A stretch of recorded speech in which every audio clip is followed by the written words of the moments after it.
ទី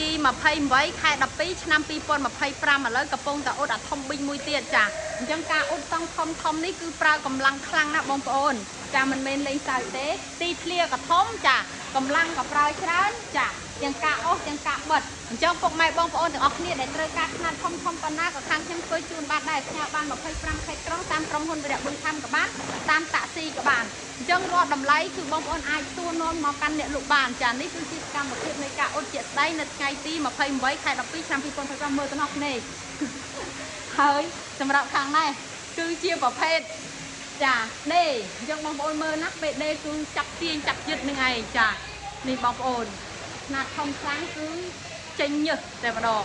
អញ្ចឹងមកបងប្អូនទាំងអស់គ្នាដែលត្រូវការຂະຫນាត់តង់យកទៅបាំងយកទៅដាក់អីគឺបងប្អូនអាចធ្វើការទំនាក់ទំនងបានចាបាំងតង់ក្របឡានចា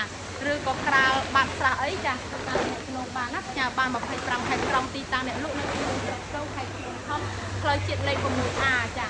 ចឹងបងប្អូនទាំងអស់គ្នាមានចំណល់អំពីប្រភេទតង់ឬក៏តម្លៃនីមួយៗបងប្អូនទាំងអស់គ្នាអាចសាកសួរព័ត៌មានមកកាន់អ្នកលក់បានចាចឹងវីដេអូនោះមានតែប៉ុណ្្នឹងទេសូមអរគុណច្រើនសម្រាប់ការទស្សនាវីដេអូសុខសប្បាយសំណាងល្អអរគុណបាយបាយ